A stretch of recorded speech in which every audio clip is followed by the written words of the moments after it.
Salut, salut mes chers frères. Recevez mes remerciements. Recevez également mes gratitudes. Je vous suis très reconnaissant pour les efforts que vous faites pour suivre mes vidéos qui, loin d'être un professionnel, apportent quand même quelques éclairages afin qu'ensemble nous puissions prendre conscience de l'état dans lequel notre continent est engouffré dans la pauvreté, de la raison même d'être pour nous, de découvrir qu'aux côtés des institutions classiques à travers la monnaie, qu'avec la mondialisation, avec les mutations technologiques, nous pouvons aussi saisir une opportunité pour être une classe sociale utile pour la noble cause de la lutte contre la pauvreté dans notre continent. Lorsque on jette un regard rétrospectif sur la manière dont nos États fonctionnent, sur la manière dont nos gouvernements sont endettés, nous nous rendons compte que ce n'est pas forcément de leur faute, mais les bases, dès le départ, ont été faussées lorsqu'il fallait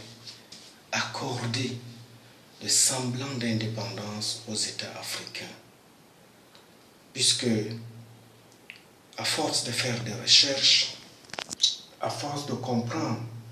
pourquoi est-ce que les pays africains, surtout ceux de la zone franc, ne parviennent pas à décoller, ne parviennent pas à avoir une économie compétitive, on se rend juste compte que la genèse de nos problèmes, la genèse de nos souffrances repose sur les accords coloniaux qui, aujourd'hui, constituent un frein au développement,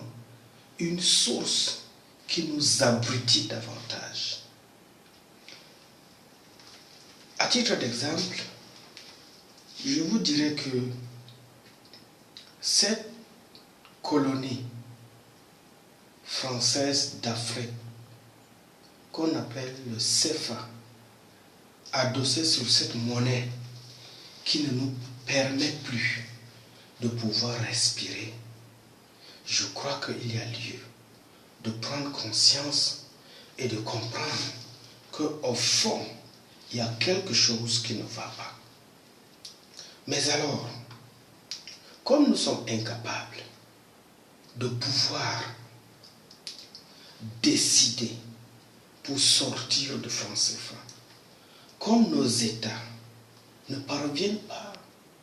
à s'entendre pour pouvoir lutter contre le franc CFA et sortir de cet esclavage, je crois à mon humble avis qu'il y a lieu pour nous, Africains, Camerounais et de toutes nations, de pouvoir ne serait-ce que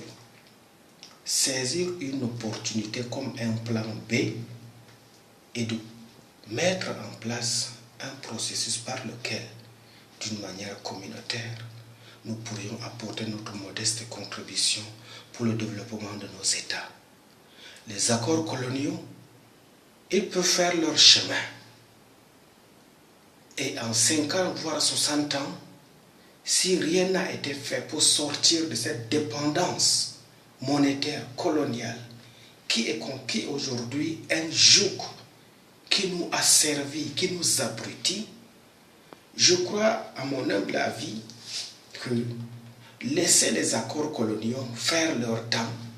continuer leur bonhomme de chemin, mais nous saisissons une opportunité qui pourra nous accorder les éléments nécessaires d'apporter un nouveau souffle de développement et faire de cette opportunité un enjeu qui pourra nous permettre d'impulser le développement dans nos pays. Et cette opportunité dont je vous parle, c'est la crypto-monnaie TBC, qui, à travers sa valeur d'échange qu'on appelle le Kringle, pourra être pour nous un instrument valable, un instrument par lequel nous pourrions aussi impulser le développement dans nos différents États à notre manière, parce que la force de cet instrument qu'est la crypto-monnaie réside autour de la communauté. Et à mon humble avis, je crois que si l'Afrique pouvait s'unir pour produire une communauté d'1 milliard de membres qui consomment TBC, qui reconnaissent TBC comme un instrument qui peut leur permettre de pouvoir être valable en termes de processus de développement, je sais une chose, et j'en suis convaincu, que la situation que nous traversons actuellement pourra changer de cap. Comme on dit vulgairement, le fusil pourra changer d'épaule. Parce que, tel que c'est parti, les colons ne nous lâcheront pas prise. Les colons ne nous laisseront pas sortir de la dépendance du franc CFA pour pouvoir échapper à leur contrôle. Mais qu'est-ce qu'on peut faire pour échapper à leur contrôle? C'est de pouvoir faire confiance à l'économie numérique. Si en Europe, en Asie, sur le continent américain, déjà l'économie numérique a fait ses preuves et continue de révolutionner l'économie mondiale. Et même s'il est arrivé en Afrique avec un retard, pendant qu'il est en totale vulgarisation, pendant qu'il est en train de faire son bonhomme de chemin pour entrer dans les mœurs comme une nouvelle forme de dépendance, d'abondance financière, moi j'estime que, frères et sœurs, il y a lieu de pouvoir saisir cette opportunité et de faire aussi une expérience. Si aujourd'hui, la monnaie que nous utilisons, le franc CFA par exemple, est adoptée, est désormais notre devise d'échange, il a fallu qu'il naisse, il a fallu que les hommes qui à l'époque vivaient du troc, de matériel à matériel, expérimentent la valeur de cette monnaie et l'acceptent comme un instrument d'échange. Je nous conseillerais aussi de faire cette expérience avec TBC, qui est une valeur d'échange électronique qui a sa raison d'exister,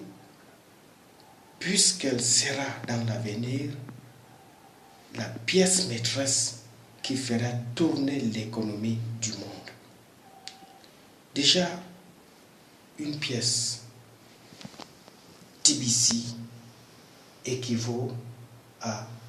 8 millions de dollars. 8 millions de dollars, lorsqu'il est converti, cela donne au moins minimum, bas mot, 4 milliards de francs CFA. Et si nous avons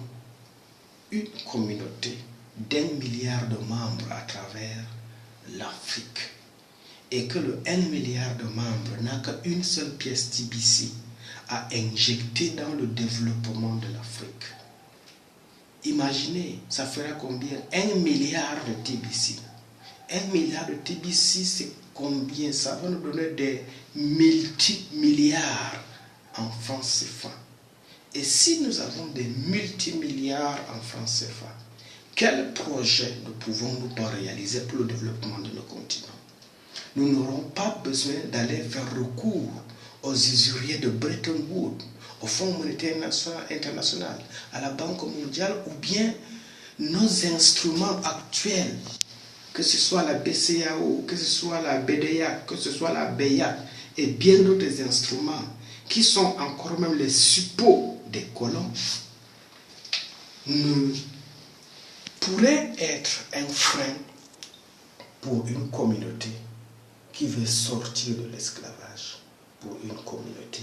qui veut sortir de la dépendance, pour une communauté qui veut s'affirmer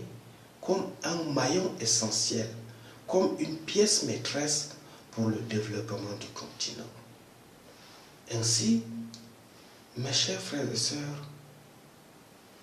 pendant que TBC est dans sa phase de croissance, pendant que TBC est en train de s'asseoir dans nos habitudes, pendant que TBC est cette pièce qui permettra à l'Afrique de demain de pouvoir sortir de sa misère, il y a lieu de l'adopter dans nos habitudes, il y a lieu de faire des recherches, il y a lieu, après avoir fait des recherches, de pouvoir l'expérimenter et faire de ça un outil commun par lequel nous pourrions faire quelque chose pour le développement de notre continent. Si vous m'avez suivi, je vous remercie infiniment.